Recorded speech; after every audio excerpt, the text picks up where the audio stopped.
নমস্কার। আজকের সময়ে একটা বাজ ওয়ার্ড হলো AI. ChatGPT, Claude, Gemini, Gamma, notebook LM আর কত বলবো। অনেক এআই টুলস যা প্রতিদিন প্রতিনিয়ত ইউজ হচ্ছে। এখন সবাই আলাদা করে চিন্তা করে এআই এর ব্যাপারে। কেউ ভাবে আমার কাজের সঙ্গে তো এআই এর কোনো সম্পর্ক নেই, তাই আমি ওইসব নিয়ে ঠিক ভাবি না। আবার কেউ ভাবে এআই এর জন্যই আমার চাকরিটা যাবে। সত্যি কথা বলতে কি, এই দুটো চিন্তার কোনোটাই সঠিক নয়। এখন আমাদের রোজকার জীবনের অনেকটাই এআই ঢুকে বসে আছে। যেমন ধরুন, গাড়িতে আপনি জিপিএস ব্যবহার করছেন, আপনাকে প্রপার গাইডেন্সটা দিচ্ছে, সেটাই এআই। আবার ধরুন, নেটফ্লিক্সে আপনাকে নেক্সট মুভি রেকমেন্ডেড করছে, সেটাও কিন্তু এআই। তাহলে আমরা পুরো এআই ইউজ করছি, জানতে বা অজান্তে। সেই থ্রি ইডিয়টস এর ডায়লগটার কথা মনে আছে? হাম লোগ মেশিনে সে सर ঘিরা হুয়া एक्चुअली हम হ্যায়। मशीनों से घिरे हुए हैं सर। पेन की তেমনই निब से लेके আজকের पैंट की যুগে जिप तक। আমরা এআই দিয়ে কিন্তু তাই একই ব্যাপার। এআই দিয়েই আমরা ঘিরে হয়ে আছি।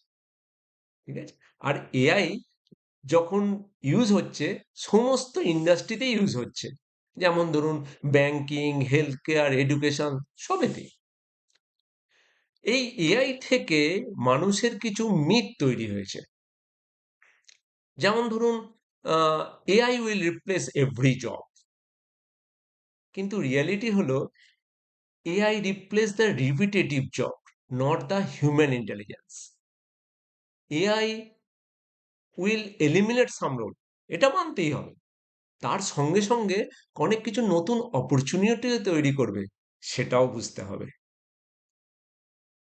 আবার ধরুন, সেকেন্ড মিথ হচ্ছে যারা কম্পিউটার জানে তারাই শুধু এআই ইউজ করতে পারে। এটাও একটা ভুল ধারণা। এআই সবাই ইউজ করতে পারে।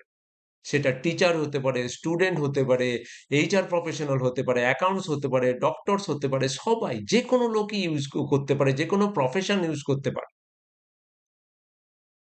এই বিভিন্ন প্রফেশনে এআই কিন্তু আমাদের ইউজ হবে। থার্ড হচ্ছে সব থেকে ডেঞ্জারাস, সেটা হচ্ছে এআই ইজ অলওয়েজ কারেক্ট।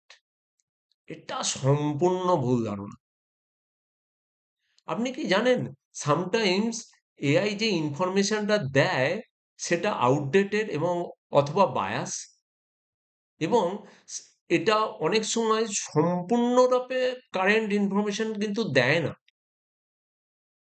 আপনার হিউম্যান ব্রেন দিয়ে সেটাকে বুঝতে হবে যে এআই যেটা দিল সেটা কতটা কারেক্ট। এইখানেই এআই এর সঙ্গে কিন্তু হিউম্যানের একটা ডিফারেন্স। আপনি নিজে বুঝে নেবেন যে যে ইনফরমেশনটা আপনি এআই থেকে পেলেন সেটাই আপনি ইউজ করে দিলেন, তা নয়। আপনি সেটাকে রিয়েলাইজ করুন, আপনি বোঝার চেষ্টা করুন, তারপরে সেটাকে ইউজ করুন। তার মানে এআই একটা স্মার্ট অ্যাসিস্ট্যান্ট, যাকে দিয়ে আপনি কাজটা করাবেন। দেখুন, হিউম্যান জাজমেন্টের ওপরে কিন্তু এখনো কিছু নেই। হিউম্যান জাজমেন্ট হচ্ছে সবার ওপরে। একটা স্মার্ট টুল হিসেবে এআইটাকে আপনি ইউজ করুন। তাহলে কি এআই এর কোনো অ্যাডভান্টেজ নেই? না, তা আমি বলছি না। এআই এর অনেক অ্যাডভান্টেজ আছে।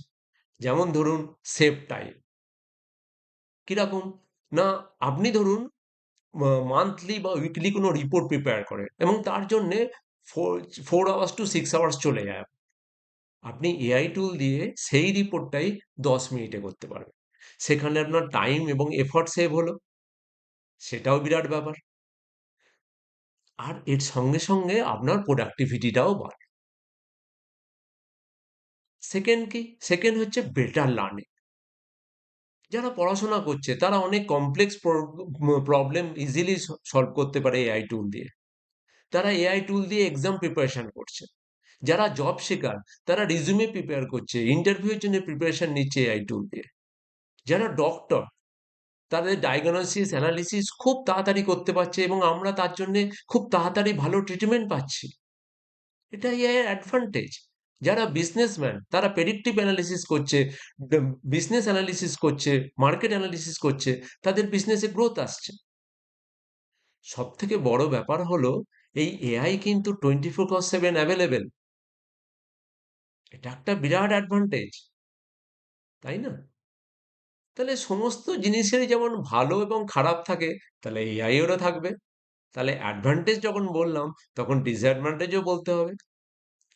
প্রথম যে ডিসঅ্যাডভান্টেজটা আমার মনে হয় সেটা হচ্ছে, অনেক স্টুডেন্ট এই এআই টুলসের ওপর ডিপেন্ডেন্ট হয়ে গেছে। তারা কোনো একটা প্রবলেম নিয়ে আর মাথা খাটাচ্ছে না, তারা রেফারেন্স বই পড়ছে না, তারা স্ট্রেট অ্যাওয়ে চ্যাট জিপিটিতে গিয়ে জিজ্ঞেস করে নিচ্ছে। এতে তাদের ব্রেন ডেভেলপমেন্টের কিন্তু একটা আঘাত আসছে, যেটা আমরা অ্যাজ এ পেরেন্টস বা টিচার আমাদের একটু ভাবা দরকার। এবং আমার মনে হয় যারা এই কেরিয়ার কাউন্সিলিং বা মেন্টাল হেলথ নিয়ে কাজ করছেন, তাদের এই ব্যাপারটা নিয়ে একটু ভাবা দরকার। এরকম করলে একটা জেনারেশন কিন্তু মানে বীভৎসভাবে ইম্প্যাক্ট হয়ে যাবে। সেইটা আমাদের একটু দেখা দরকার। সেকেন্ড যে প্রবলেমটা সেটা হচ্ছে ফেক ভিডিও বা ফেক ইমেজ। অনেক মানুষ আছে যারা এইটাকে, এআই টুলগুলোকে মিস ইউজ করে ফেক ভিডিও বানায় বা ফেক ইমেজ বানায়, সেটা সোশ্যাল মিডিয়াতে আবার পোস্টও করে দেয়। তাতে অনেক মানুষ বিব্রত হয়, অনেকের অনেক কিছু প্রবলেম হয়। এইটা করা খুবই অন্যায় আমার মনে হয়। এটাও একটা ডিসঅ্যাডভান্টেজ এআই এর। থার্ড পয়েন্টটা হলো ওভার ডিপেন্ডেন্সি। আমি অনেককে দেখেছি যে তারা একটা ছোট্ট অ্যাপ্লিকেশন লেখবার জন্যেও এআই ইউজ করে। মানে চ্যাট জিপিটি থেকে অ্যাপ্লিকেশনটা লিখে দিল। তারা হয়তো পারবে, কিন্তু করলো না। এইরকম যদি আমরা সবসময় এত ডিপেন্ডেন্ট হয়ে পড়ি, তাহলে তো আমরা প্যারালাইজড হয়ে যাব। আমাদের আর কোনো কিছু করবার ইচ্ছেও করবে না, সমস্ত কিছু আমরা এআই এর উপর ডিপেন্ড করব। দেখুন, এআই একটা অ্যাসিস্ট্যান্ট, একটা পাওয়ারফুল টুল। সেটাকে আপনি ইউজ করুন আপনার সুবিধার জন্য। কিন্তু তা বলে ওটার উপর ডিপেন্ডেন্ট হয়ে যাবেন, সেটা ঠিক নয়। তাতে নিজেরাই নিজেদেরকে পঙ্গু করে দিচ্ছেন। এটা বোঝার চেষ্টা করুন।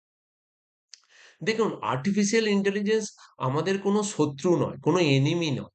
আবার একটা বাঁচার জন্যে একটাই মাত্র উপায় তাও নয়। এটা একটা পাওয়ারফুল টুল। এটাকে আপনারা যত আপনাদের মতো করে ইউজ করতে পারবেন, ততই আপনার ভালো। ততই আপনি আগে যেতে পারবেন। আরো সুন্দরভাবে আপনার জীবন আরো সহজ হবে, এবং আপনি খুব কম সময়ে অনেক কাজ করতে পারবেন। আজকের মতো এইটুকুই। এআই এর সম্বন্ধে তার অ্যাডভান্টেজ ডিসঅ্যাডভান্টেজ নিয়ে বললাম। অনেক ধন্যবাদ আমার এই ভিডিওটা দেখার জন্যে। নমস্কার।